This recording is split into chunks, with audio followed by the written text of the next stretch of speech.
Hey everyone, and welcome to the channel. So today we get to take a look at the 2024 Mercedes Benz S580e. This model is finished off in moonlight white metallic with an MSRP right at $144,000. So we have a very luxury focused sedan that is also a plug-in hybrid. So powering this plug-in hybrid, this is the 3-liter inline 6-cylinder turbocharged engine paired with that hybrid system. It's also paired with the 9-speed automatic, and combined it pumps out 510 horsepower, 553 pound-feet of torque, sent through that 4MATIC all-wheel drive system, propelling this 5,500-pound sedan from 0 to 60 in 4.5 seconds.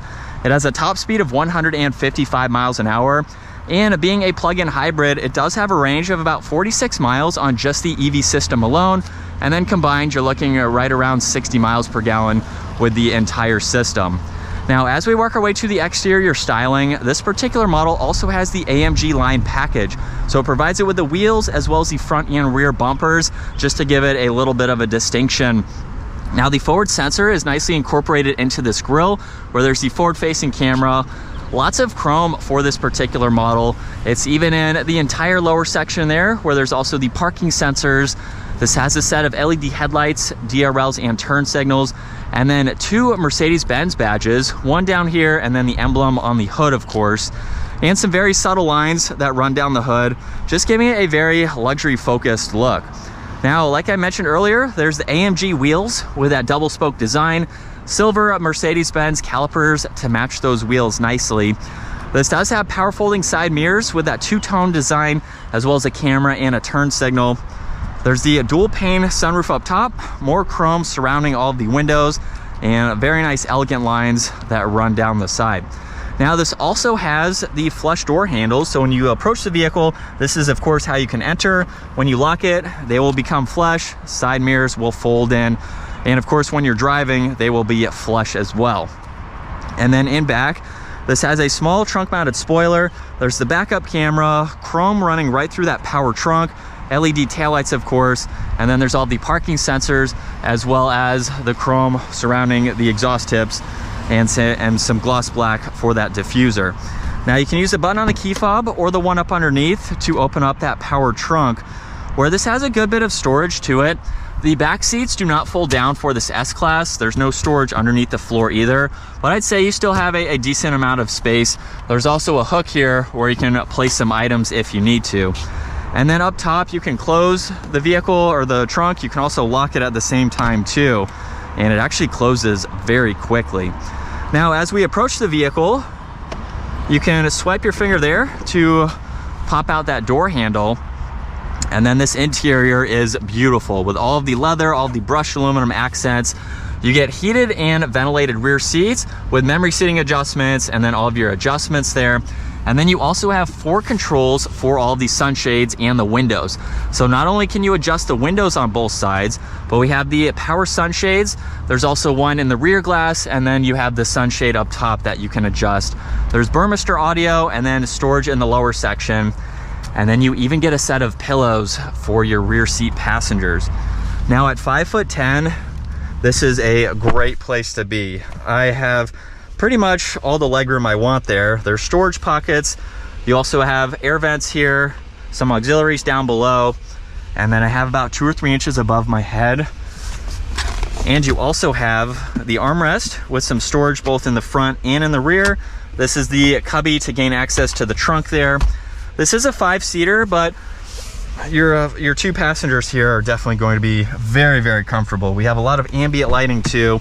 This is where you want to get chauffeured around in this S-Class. Now, this also has these soft closed doors, so if you don't close them all the way, it will do that for you.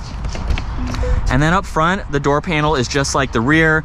We have the addition of your lighting adjustments, side mirror controls, and then there's also the trunk and fuel cap release tucked away in that storage. And then same front seats with that pillow there. And as we start this up, you're not going to hear it. It's not a loud vehicle, but now we have the leather steering wheel with the gloss black surround. We have paddle shifters too. And then for the digital gauge cluster, you can actually go through a lot using the controls on the left side. So you have a few different diagrams that you can go through just depending on the graphics that you would like to see or the information that you would like to go through. If we go into classic, this is how you can scroll through information within the middle. So you can still gain access to that. Some of the other options won't allow you to do that. And then you have navigation and a few others that you can go through. You can also swipe up and go through your head-up display. So this is what you will see on the head-up display. And again, just depending on what you would like to see for that system there. And then you also have all of your cruise control settings, adaptive cruise, paddle shifters here. On the right side, you have a favorites button, volume, Bluetooth, and voice commands. And then you have identical adjustments that you saw on the left side. However, these activate the infotainment system, which we will come back to. You also have this stalk on the right side for your gear selector. So push it up, that is for reverse. So now you can gain access to your 360 camera system. Drive is going to be all the way down. Neutral is right in the middle. And then park is located on the end of that stalk. Now there's your e-brake. You have more ambient lighting, 2 air vents on that left side. There's 4 more with more ambient lighting running across the dash. And then for this infotainment system, it is touchscreen, so you can go through it this way, or of course you can use all of these controls to further go through it as needed. Now on this home screen here, you can go through all this information, including your hybrid system, so you can monitor all of that. And then you can quickly go back to home. You can pull up some other charging and favorites and shortcuts that way. And then you also have more information with the controls down below. So you can bring up your different driving modes. So you have electric, hybrid, and sport there. You can also pull up the 360 camera. You can get back into your battery voltage there. And then you can also go through some of this information like your steering assist. You can also raise this vehicle with the adaptive suspension. You have your head-up display and even your manual shifting, so you can use the paddle shifters there. Now you also have your climate adjustments too, where you have your fan speed, temperature dials, you have a climate menu to get into, and then your defrosters and a few other settings. There's also a fingerprint scanner here, so you can adjust that as needed and get that configured. You have power, mute, and volume for your audio. Now there's cup holders, wireless charging, along with some storage and auxiliaries, and you can hide all of that away as needed. And then you also have the split armrest with some more auxiliaries, plenty of storage in the glove box there. You have garage door buttons up top with your rear view mirror. You have some dome lights, sunshade adjustments, and then your controls for your sunroof and front sunshade. And then a look at visibility over both shoulders. It's a long vehicle. You have a lot of glass, so there's really no blind spots for this S-Class. So in sport mode, second gear, here we go.